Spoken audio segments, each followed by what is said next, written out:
Hello everyone, welcome back to my YouTube channel. आज की video में हम क्लास 11th बायोलॉजी के चैप्टर बायोमोलिक्यूल्स का नेक्स्ट पार्ट करने वाले हैं। तो एक बार जल्दी से रिवाइज़ कर लेते हैं कि अभी तक हमने इस चैप्टर में क्या क्या चीज़ें पढ़ ली हैं। तो सबसे पहले हमने बात की कि बायोमोलिक्यूल्स होते क्या हैं। हमने कहा कि हमारी लिविंग बॉडी में या फिर किसी भी लिविंग बॉडी में जितने भी कार्बन कंटेनिंग कंपाउंड्स होते हैं उन सभी को हम बायोमोलिक्यूल्स कहते हैं। ठीक है। फिर हमने कहा कि बायोमोलिक्यूल्स अलग अलग तरह के होते हैं। इनके लिए हमने कुछ एक्सपेरिमेंट्स भी किए थे जिनको मैंने अभी तक की जितने भी बायोमोलिक्यूल्स की वीडियो बनाई है उन हर वीडियो में मैंने एक्सप्लेन किया है, तो मैं अब वो चीज़ नहीं रिपीट करने वाली हूँ। हमने बायोमोलिक्यूल्स के बारे में पढ़ा। हमने कहा कि बायोमोलिक्यूल्स दो तरह के होते हैं, bio macromolecules, bio micromolecules. Macromolecules का साइज़ बड़ा होता है इसलिए, और कितना होता है, मोर देन 10,000 डेल्टन। वहीं पे बायो माइक्रोमोलिक्यूल्स का साइज़ होता है 80 to 800 डेल्टन। डेल्टन क्या है, ये एक यूनिट है, जैसे केजी, मीटर, ये सब यूनिट्स होती हैं, वैसे एक डेल्टन इनको मेज़र करने की, इनके साइज़ को मेज़र करने की यूनिट होती है। फिर हमने कहा कि हमने अपनी फर्स्ट बायोमोलिक्यूल को पढ़ना चालू किया था जिसका नाम है कार्बोहाइड्रेट। कार्बोहाइड्रेट हम कंप्लीट कर चुके हैं, उसकी जो भी फर्दर क्लासिफिकेशन थी उसको भी हमने पढ़ लिया, कंप्लीट कर दिया। अब हम आज एक नया बायोमोलिक्यूल पढ़ने वाले हैं जिसका नाम है प्रोटीन। देखिए, हमने क्या कहा कि जो प्रोटीन्स होते हैं वो हमारे बायो मैक्रोमोलिक्यूल होते हैं, लेकिन ये बात हमने पहले भी समझी थी कि जो भी बायो मैक्रोमोलिक्यूल होगा वो छोटी छोटी चीज़ों से मिलकर बना होगा। अब जो हमारा प्रोटीन होता है वो छोटी छोटी चीज़ों से मिलकर बना होता है, और वो कौन सी छोटी चीज़ें होती हैं, वो होती हैं हमारी अमाइनो एसिड्स। जो हमारे प्रोटीन्स होते हैं वो अमाइनो एसिड से मिलकर बने होते हैं। तो पहले हम पढ़ेंगे अपने अमाइनो एसिड के बारे में, फिर पढ़ेंगे हम प्रोटीन्स के बारे में। देखिए, मैंने जो अब बात अभी कही कि हमारे जितने भी बायो मैक्रोमोलिक्यूल्स होते हैं वो सब के सब छोटी छोटी यूनिट से मिलकर बने होते हैं, और वो जो छोटी छोटी यूनिट होती हैं उनको हम कहते हैं मोनोमर, और मोनोमर्स को मिला मिला के बनते हैं हमारे पॉलीमर्स। ठीक है। तो हम क्या कह सकते हैं कि जो हमारे प्रोटीन्स होते हैं वो पॉलीमर है, और वहीं पे अमाइनो एसिड वो प्रोटीन के मोनोमर हैं। ठीक है। फिर हम लोग कहते हैं कि एक चीज़ ऐसी आती है, एक मॉलिक्यूल ऐसा आता है हमारा लिपिड। लिपिड आता तो बायो मैक्रोमोलिक्यूल में है, लेकिन वो किसी भी छोटी छोटी चीज़ों को मिलाकर नहीं बना होता, यानी कि लिपिड एक पॉलीमर नहीं होता है। इस चीज़ को हम लिपिड में ही अच्छे से पढ़ेंगे। अभी मैंने बस आपको एक आइडिया दे दिया है। ठीक है। तो अभी हम पढ़ना शुरू करते हैं अपने प्रोटीन के मोनोमर को, जिसका नाम होता है अमाइनो एसिड्स। देखिए, अमाइनो एसिड्स नाम से कुछ कुछ पता लग रहा है। अमाइनो का मतलब है अमाइनो ग्रुप लगा होगा। ठीक है। केमिस्ट्री में पढ़ते हैं अमाइनो ग्रुप के बारे में। एसिड से समझ आ रहा है कुछ एसिडिक नेचर का भी होगा ये। तो पढ़ना शुरू करते हैं। हम कहते हैं जो हमारा अमाइनो एसिड होता है ना, उसका अगर मैं बेसिक स्ट्रक्चर बताऊं तो वो कुछ इस तरीके का होता है। यहाँ पे एक हमें अमाइनो ग्रुप देखने को मिलेगा। ऑफ कोर्स नाम में अमाइनो एसिड है तो अमाइनो ग्रुप तो देखने को मिलेगा, इसको अमाइनो ग्रुप कहेंगे। फिर एक कार्बन होता है हमारा, और एक एसिड लिखा है तो एसिडिक ग्रुप होगा, COH। फिर हम कहते हैं नीचे एक हमारा हाइड्रोजन होता है, और ऊपर होता है हमारा R। देखिए, अब बताती हूँ मैं। हमने कहा कि अमाइनो एसिड, भाई अमाइनो ग्रुप कौन सा है, ये वाला NH2 हमारा अमाइनो ग्रुप है। एसिडिक ग्रुप हमारा ये है COOH। नीचे एक हाइड्रोजन लगा होता है इनकी वैलेंसी पूरी करने के लिए। फिर हम कहते हैं कि ऊपर नहीं, ये R है। R का मतलब क्या होता है यार, ये कुछ ना फिक्स नहीं होता कि R की जगह पे क्या होगा। R की जगह पे कुछ भी हो सकता है, कोई भी ग्रुप लगा हो सकता है। ठीक है। और R की जगह पे क्या लगा हुआ है, इसी के बेसिस पे ना हम अलग अलग तरह के अपने अमाइनो एसिड्स पढ़ते हैं। अमाइनो एसिड ये नहीं है कि हाँ एक ही तरह का होगा। देखिए, बहुत सारे अमाइनो एसिड्स होते हैं। ठीक है। लेकिन हमने क्या कहा, हम तो प्रोटीन के बारे में पढ़ रहे हैं, तो हम कहते हैं काफ़ी सारे अमाइनो एसिड होते हैं, लेकिन 20 ही ऐसे अमाइनो एसिड होते हैं जो प्रोटीन बनाते हैं। समझिए, हमने कहा कि प्रोटीन बनता है अमाइनो एसिड से। ठीक है। अमाइनो एसिड की एक चेन होती है, उसको हम प्रोटीन कहते हैं। हमने कहा कि वैसे तो यार काफ़ी सारे अमाइनो एसिड हैं, लेकिन जो अमाइनो एसिड प्रोटीन बना रहे हैं वो सिर्फ और सिर्फ 20 होते हैं। ठीक है। अब फिर हम कहते हैं कि हमने कहा ये तो एक कह सकते हैं बेसिक कहते हैं बेसिक स्ट्रक्चर होता है अमाइनो एसिड का, ये वाला। लेकिन हमने क्या कहा, ये R है। भाई R जो है ना, ये वेरिएबल है। हमने कहा कि अलग अलग तरह के अमाइनो एसिड होते हैं। अब भाई वो अलग अलग तरह के किस बेसिस पे हैं, वो इस R के बेसिस पे हैं। R की जगह पे कुछ भी हो सकता है। ठीक है। और आर की जगह पे जैसे जैसे अलग अलग चीज़ होंगी वैसे अलग अलग अमाइनो एसिड मिलेंगे। तो हम देखते हैं कुछ अमाइनो एसिड्स के टाइप्स के बारे में। हम कहते हैं सबसे पहला आ जाता है हमारा ग्लाइसिन। भाई ग्लाइसिन क्या है?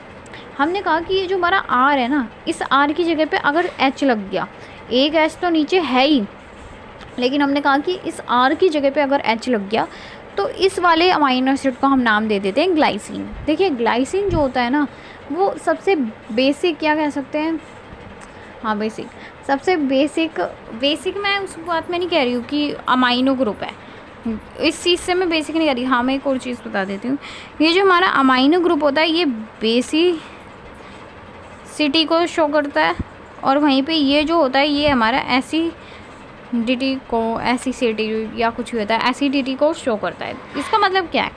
देखिए कुछ क्वेश्चंस ना ऐसे बनते हैं, हमको एक अमाइनो एसिड का स्ट्रक्चर दे देंगे, उसमें हमें एक से ज़्यादा अमाइनो ग्रुप देखने को मिल जाएंगे, या कह सकते हैं जितने ये एसिडिक ग्रुप है ना उससे ज़्यादा अगर अमाइनो ग्रुप दे दिए तो मतलब है कि हाँ, वो पूछेंगे कि ये बेसिक है, एसिडिक है या न्यूट्रल है। ठीक है, तो हम कहेंगे कि अगर जो भी ग्रुप ज़्यादा प्रेजेंट होगा वो वाली प्रॉपर्टी शो करेगा। अगर ये वाले ग्रुप ज़्यादा है NH2 वाले, तो हम कहेंगे कि यार ये बेस है। ठीक है, ये जो हमारा अमाइनो एसिड है ये बेसिक है।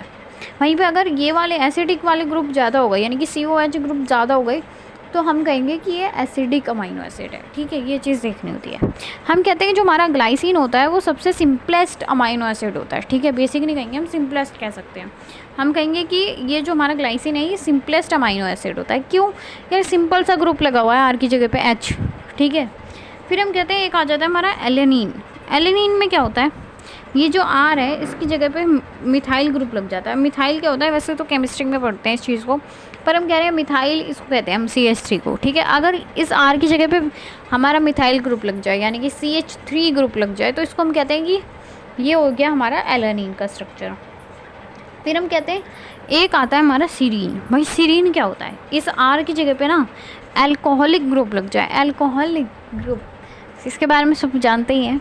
ठीक है, OH ग्रुप लग जाए, अगर OH ग्रुप लग गया ना तो इसको हम कहते हैं कि ये बन गया हमारा सीरीन का स्ट्रक्चर। ठीक है, तो ये हो गए हमारे कुछ बेसिक मतलब यार मेरे को बेसिक बोलने की बता देते हैं, मतलब कुछ हमारे अमाइनो एसिड्स के टाइप्स हो गई। ठीक है, अब हम कुछ और चीज़ें देखते हैं। अब मैंने जैसे बताया कि बेसिक भी होते हैं, कुछ एसिडिक भी होते हैं, न्यूट्रल भी होते हैं, तो उनके एग्जांपल्स देखते हैं। हम कह रहे हैं कि अमाइनो एसिड ना न्यूट्रल भी हो सकते हैं, एसिडिक भी, बेसिक भी। तो सबसे पहले हम न्यूट्रल के बारे में पढ़ते हैं। हम कहते हैं न्यूट्रल का मतलब क्या होता है यार, न्यूट्रल का मतलब होता है बराबर चीज़ें। ठीक है, यहाँ पे क्या बराबर हो सकते हैं, बेसिसिटी और एसिडिटी, यानी कि ये वाला जो ग्रुप है, जो बेसिक ग्रुप है NH2 और जो एसिडिक ग्रुप है COH, अगर ये दोनों बराबर हैं, यानी कि अगर ये एक है तो ये भी एक है, ये 2 हैं तो ये भी 2 हैं, ये 10 हैं तो ये भी 10 हैं, तो इसको हम कहेंगे कि न्यूट्रल अमाइनो एसिड है। अब न्यूट्रल अमाइनो एसिड होते कौन कौन से हैं, इनके नाम देखते हैं। हम कहते हैं ग्लाइसिन होता है, एलेनिन होता है, वैलिन होता है। देखिए वैलिन का तो स्ट्रक्चर अभी हमने बनाया नहीं हुआ, लेकिन और ज़रूरत भी नहीं है। ठीक है, हम सबके नहीं बना सकते, लेकिन मैं फिर भी बता देती हूँ। देखिए ग्लाइसिन और एलेनिन का बना रखा है। हमने क्या कहा कि न्यूट्रल अमाइनो एसिड वो होता है जिसमें हमारे NH2 और COH का जो नंबर होता है वो सेम रहता है। ठीक है, तो हम कह रहे हैं ग्लाइसिन भैया न्यूट्रल होता है। कैसे होता है, एक NH2 एक ही COH है। ठीक है, फिर हम कहते हैं एलेनिन भी न्यूट्रल होता है। कैसे, एक NH2 एक COH न्यूट्रल है, ऐसी वैलिन होता है। तो हमने क्या कहा कि न्यूट्रल वो होते हैं जिसके अंदर हमारे COH और NH2 का जो नंबर होता है वो सेम होता है। फिर हम कहते हैं एसिडिक। भाई एसिडिक कौन सा होगा, एसिडिक अमाइनो एसिड वही होगा जिसमें एसिडिक ग्रुप ज़्यादा हो। ठीक है, एसिडिक ग्रुप ज़्यादा हो। अब एसिडिक ग्रुप कौन सा होता है, एसिडिक ग्रुप होता है हमारा COOH। तो इसके जो एग्जांपल्स होते हैं ये आ जाते हैं हमारे ग्लूटानिक एसिड, एस्पार्टिक एसिड। ठीक है, ये सब आ जाएंगे। भाई नाम से ही पता लग रहा है एसिड लग रहा है, तो एसिडिक ग्रुप होगा। फिर हम कहते हैं बेसिक के जो एग्जांपल्स होते हैं उसमें आ जाता है हमारा लाइसिन, आर्जिनिन और हिस्टिडीन। देखिए लाइसिन और आर्जिनिन के बारे में ना हम +2 में भी पढ़ते हैं। +2 की जेनेटिक्स में जब हम DNA की पैकेजिंग वगैरह पढ़ेंगे, हिस्टोन के बारे में पढ़ेंगे, तब पढ़ेंगे। बस थोड़ा सा मैंने आइडिया दे दिया। तो हम कहते हैं कि बेसिक अमाइनो एसिड वो होगा जिसके अंदर बेसिक ग्रुप ज़्यादा होंगे, यानी कि जिसके अंदर NH2 ग्रुप ज़्यादा होंगे। अब वो किस में प्रेजेंट होते हैं? लाइसिन में, आर्जिनिन में, हिस्टिडीन में। फिर हम कहते हैं कुछ होते हैं हमारे एरोमेटिक अमाइनो एसिड है। भैया एरोमेटिक का मतलब क्या हुआ? मतलब ये न्यूट्रल, एसिडिक, बेसिक तो समझ आ गया। एरोमेटिक का मतलब क्या हुआ? एरोमेटिक का मतलब ये हुआ कि ऐसे ना चेन वगैरह सी प्रेजेंट होती है, इसको हम कह देते हैं कि एरोमेटिक है। बाकी हम केमिस्ट्री में पढ़ते हैं, ठीक है। तो हम कहते हैं एरोमेटिक अमाइनो एसिड के एग्जांपल्स हो जाते हैं हमारे टायरोसिन, ट्रिप्टोफैन और फिनाइल एलानीन, ठीक है। Tyrosine, tryptophan, phenyl alanine. फिर हम कहते हैं कुछ होते हैं हमारे हेटेरोसाइक्लिक अमाइनो एसिड के एग्जांपल्स होते हैं हमारे ट्रिप्टोफैन और प्रोलीन।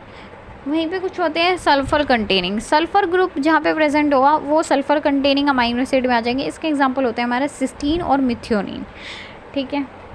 अब हम कहते हैं कि जो हमारे अमाइनो एसिड होते हैं ना वो ज्वीटर आयन के तरह होते हैं। अब इस ज्वीटर आयन क्या है? अभी हमने देखा कि एक अमाइनो ग्रुप होता है, एक हमारा क्या कह सकते हैं एक बेसिक ग्रुप होता है, एक एसिडिक ग्रुप होता है। तो हम क्या कह रहे हैं कि जब हमने हमारे अमाइनो एसिड को सॉल्यूशन में डाला तो वो क्या से रिएक्ट करेगा? वो पॉजिटिव की तरह भी रिएक्ट करेगा और नेगेटिव आयन की तरह भी रिएक्ट करेगा। अब इसका क्या मतलब हुआ? पॉजिटिव और नेगेटिव आयन का मतलब ये होता है, देखिए वैसे केमिस्ट्री की चीज़ें हैं ये, बट ये चैप्टर में है थोड़ी सी केमिस्ट्री, लेकिन इतनी भी नहीं पढ़नी। बायो में जितनी रिक्वायरमेंट है वो उतनी पढ़नी है। हम कहते हैं देखिए अगर कोई अपना इलेक्ट्रॉन डोनेट कर रहा है, इलेक्ट्रॉन कुछ होता है बस समझ लीजिए, नहीं पता तो देखिए अगर कोई अपना इलेक्ट्रॉन डोनेट कर रहा है, भाई डोनेशन करना अच्छी बात है, पॉजिटिविटी आती है, तो इसलिए उसके ऊपर पॉजिटिव चार्ज आ जाएगा। अगर कोई अपनी चीज़ दे रहा है तो उस पर वो पॉजिटिविटी स्प्रेड कर रहा है, वो एक पॉजिटिव इंसान है, तो इसलिए हम कह देते हैं उस पर पॉजिटिव चार्ज आ गया। वहीं पे अगर कोई इलेक्ट्रॉन को ले रहा है, ठीक है, गेन कर रहा है या कुछ भी ले रहा है, तो इसमें नेगेटिविटी आनी चालू हो जाती है। यानी कि जैसे मान लीजिए अगर कोई हमारे पास में चोर है, भाई वो सामान चोरी कर रहा है, ले रहा है दूसरों को सामान, तो वो क्या नेगेटिव पर्सन है, तो उस पर आ जाता है नेगेटिव चार्ज। बस यही चीज़ है। हम कहते हैं जब हम अपने अमाइनो एसिड को किसी मतलब एक पर्टिकुलर सॉल्यूशन में डालते हैं तो वो क्या है, वो पॉजिटिव की तरह भी एक्ट करता है और नेगेटिव की तरह भी एक्ट करता है। मतलब कि एक ऐसा इंसान है जो चोरी करता है, ठीक है, वो चोरी करके लेकिन वो क्या करता है, जो भी सामान है अपने पास नहीं रखता, वो डोनेट कर देता है। तो यानी कि वो नेगेटिव की तरह भी एक्ट कर रहा है और पॉजिटिव की तरह भी एक्ट कर रहा है, ये चीज़ है, ठीक है। तो इसी को ही हम ज्वेटर आयन कहते हैं और ये काफ़ी इंपॉर्टेंट है, यहाँ से क्वेश्चंस आते हैं। फिर हम कहते हैं कि हमने ये चीज़ अभी बोली कि हमारे पास में 20 अमाइनो एसिड्स होते हैं जो प्रोटीन बनाते हैं, ठीक है। तो अब हम लोग कहते हैं कि यार ये जो अमाइनो एसिड होते हैं ना ये 2 तरह के होते हैं, असेंशियल, नॉन असेंशियल। असेंशियल यार वो होते हैं, देखिए असेंशियल अमाइनो एसिड वो है, अब हमें किस चीज़ की ज़रूरत होती है जो हमारे पास में नहीं होता। भाई हम क्या कहते हैं कि अगर हम मार्केट में जा रहे हैं तो हम वही चीज़ तो लाएंगे जो हमारे पास में नहीं है, वही चीज़ ख़रीद के लाएंगे जो अभी तक हमारे पास में नहीं है, ख़त्म हो गया है, या ये लेके आएंगे जो चीज़ हमारे पास में रखी हुई है जिसके पैकेट, वो थोड़ी ना लेके आएंगे। तो यही चीज़ है यार। अगर देखिए असेंशियल अमाइनो एसिड्स वो होते हैं जो हमारी बॉडी नहीं बनाती। असेंशियल का मतलब क्या होता है, हमें इस चीज़ की ज़रूरत है, ज़रूरतमंद, ठीक है। असेंशियल का मतलब होता है ज़रूरत है किसी चीज़ की। तो हम क्या कहते हैं यार क्या चीज़ की ज़रूरत होगी हमें, क्या चीज़ हमारे लिए असेंशियल होगी जो हमारे पास में नहीं है। अब हमारे पास में नहीं है इसका मतलब ये नहीं है कि घर पे नहीं है, हमारी बॉडी में नहीं है।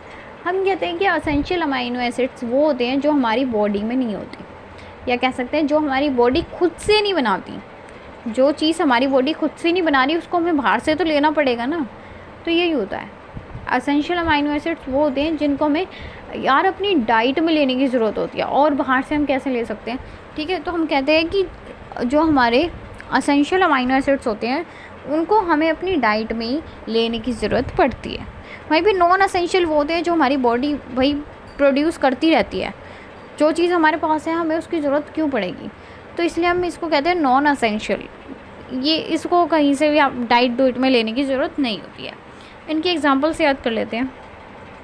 इसको याद करने के लिए असेंशियल वाले के लिए हमारे पास में एक ट्रिक होती है, PVT टिम हॉल, ठीक है।